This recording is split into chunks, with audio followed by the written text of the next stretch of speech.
प्यारी जिंदगी में जे भी कैले बा, प्यार जिंदगी में जे भी कैले बा, धोखा अनोखा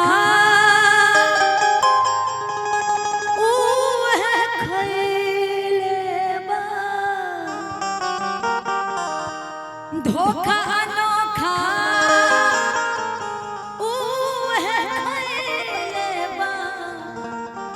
प्यारी जिंदगी में जे भी कैले बा। कभी कभी सर फरमाइश आती है कि ज्योति जी आप सबके गाने गा रहे हैं, एक दो गाने अपने भी। ये मेरा पर्सनल गजल है, लेकिन फरमाइश क्या है मान लीजिए का। अरे लिया बेरा हो लिया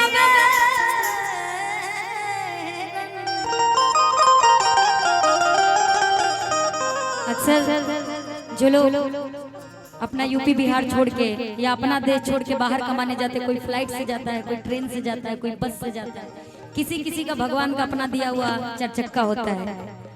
तो अपना सैया जी के खातिर रेल के कोसत्तरी मान लीजिए का बड़ा खूबसूरत लोकगीत आई।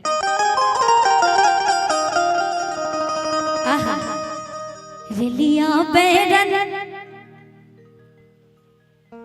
रेलिया बैरन पिया को लिए जाए रे, रेलिया बैरन रेलिया बैरन पिया को लिए जाए रे, रेलिया बैरन रेलिया बैरन पिया को लिए जाए रे, रेलिया बैरन पिया को लिए जाए रे, रेलिया बैरन पिया को लिए जाए रे, रेलिया बैरन रेलिया बैरन पिया को लिए जाए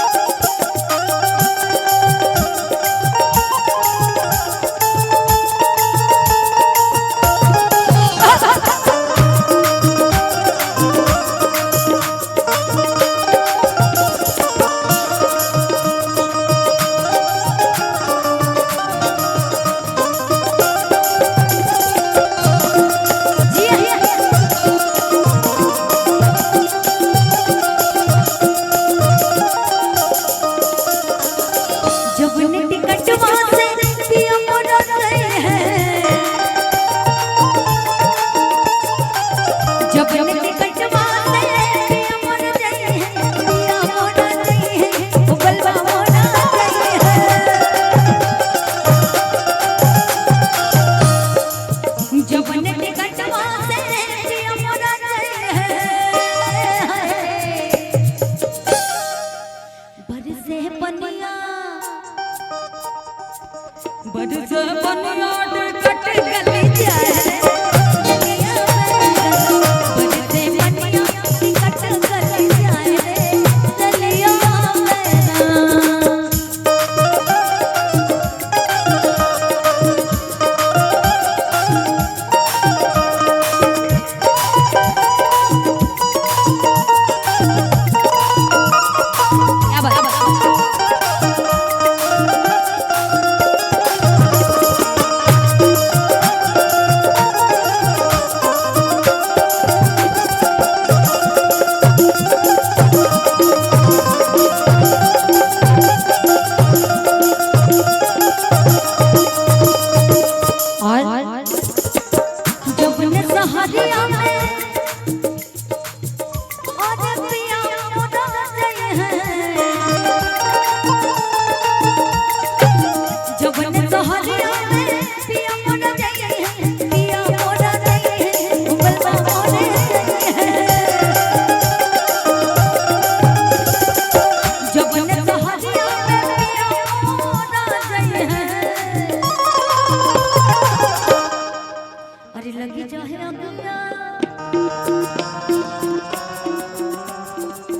लगी जाए अगिया सोहर जरी जाए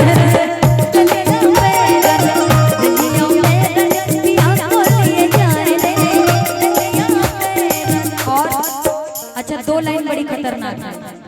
सोचिए अगर वो गाना ये गाना अपने सैया जी के साहब जी के आगे ही सुना रही हूँ, क्या है, बड़ी प्यारी लाइन है।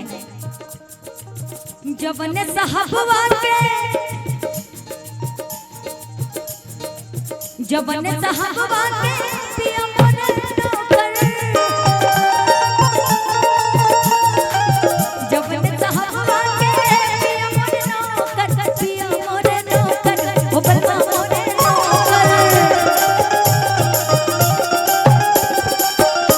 कि जब ने साहबवा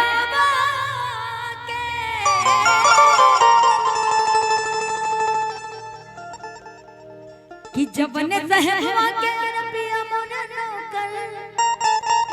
अब बगल में अगर साहब बैठे हो, पत्नी कह रही हो क्या, अरे लगी जाए गोलियां, या फिर लगी जाए गोलियां साहब मर जाए दिलिया में पिया गोलियां जाए दिलिया में। इंपॉर्टेंट लाइन, अगर धर्म पत्नी अपने भारत की, विदेश की जाने दीजिए, अगर भारतीय नारी है तो अपने पति के मुंह से गुड़िया की भी तारीफ नहीं सुन सकती। सबत की तो बातें बड़ी अलग अलग का। जब ने सबतिया के पिया मोरे आशिक जब ने सबतिया के पिया मोरे आशिक का हो के उस सौतन के